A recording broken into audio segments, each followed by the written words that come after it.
Two negative videos in a row. Anyone would think I hate Battlefront 2, and you know what, if you do think that, I don't really blame you. I really like Battlefront 2, and today I'm going to be staying on the positive side and talking about 50 things I love about Star Wars Battlefront 2. Darth Maul, by far my favourite hero on the game. I even went as far to make a video where I maxed out Darth Maul, unlocking every single epic star card for him. Kashyyyk, the homeworld of the Wookiees and my new favourite planet in Star Wars Battlefront 2, makes up the next spot. If it's Galactic Assault, this is my favourite map to play at the moment, and if it's Heroes vs Villains, it is easily one of my go-to maps as well. Speaking of Heroes vs Villains, that is my favourite game mode on the entire game. I absolutely love it. Hero on hero action. The Naboo Galactic Assault map, whether it's fighting through the streets of Naboo or in the palace itself, this is a map I always enjoy playing. And not forgetting the final prequel planet Kamino, a water-filled world and home to our favourite clone troopers. Up next we have the campaign. It was promoted in the wrong way, but I enjoyed it. No debate on that one for me, I liked the campaign. And what did both the campaign and the multiplayer offer to this game? That's right, amazing graphics, incredible sound, and content from all three Star Wars eras. Not to mention everyone's new favourite Duros, Shriv. A mode that I despised at first but have grown to love is Starfighter Assault, and one thing I love to use on Starfighter Assault is those Arc 170 fighters, preferably on the map Ryloth. Easily my favourite light side hero on the game is Princess Leia. She is not one to be underestimated, and her rapid fire E11 is easily one of the best hero abilities on the entire game. People who have watched me for a while will know I'm a huge Clone Wars fan, so that's why this game would have never been complete for me without the inclusion of battle droids and clone troopers. And briefly touching upon Naboo again, what about the Naboo Power Sector map for Heroes vs Villains? That is easily my favourite map in Battlefront 2. You know what's a big deal in this game? Finn's Deadeye ability. Just like an aimbot, it can take down anything in the entire game, even a flying Boba Fett. What was missing from Battlefront 1 as far as the original trilogy goes? It had to be Yavin 4. I really missed it in the last game and is one of my favourite maps in the current game, especially for Galactic Assault. And such an overpowered ability to use on that map, or any map in the game really, is Han's Detonate charge. Alright, yes we fight!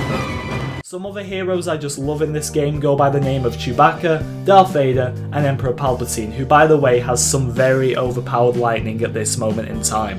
One of the most damaging abilities on the game is Boba Fett's Rocket Barrage, but it is nothing without the Intense Barrage star card. Two other things that really go well together are Battlefront 2 and the continuous music. I just love constantly hearing that epic Star Wars score in the background. AATs and ATSTs are easily my favourite ground vehicles in the entire game, and let's get on to reinforcements, starting off with the Wookiee Warriors. There's only one way to describe these guys, as overpowered, and the same can be said for the other reinforcements called the Flame Troopers. Very unique, they don't have blasters, they shoot flames out of their weapons, and they are a pleasure to play as. I don't just love the prequel trilogy maps on this game, I also like some maps from the other eras, and they go by the names of Starkiller Base and Mos Eisley. And while I'm on these maps, I like to use a certain class called the Heavy class, and when I use it I have to have the Supercharged Century star card. However, I might want to switch things up one game and I might change to the Officer class, and if I'm using that, my primary weapon has to be the Blurg. But switching things up and going on to some Heroes vs Villains, the experience wouldn't be quite complete without this guy. Slaves of the galaxy, people of the galaxy, it is time to witness the fight of the century, the eternal conflict. I think any player can agree, sometimes you don't want to be in the middle of a game, you just like to sit on the menus, maybe upgrade some heroes, maybe open some crates, and one thing I really like about that is the holographic menu style, something not a lot of people like, but I personally am all for it.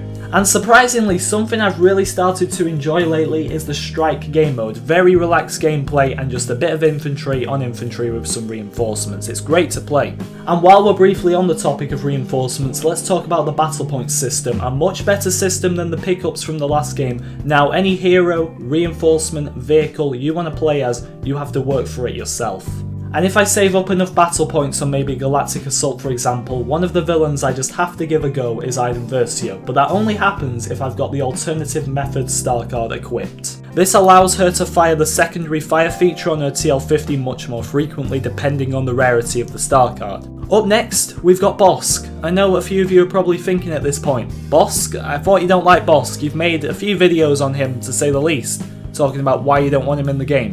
And as I've said many times, as a character he shouldn't be in the game, but gameplay wise he is the definition of epic in Battlefront 2. And something else I would refer to as epic in this game is Tallie's A-Wing for Starfighter Assault, something not necessarily a lot of people would use, however if you haven't, definitely go and use it.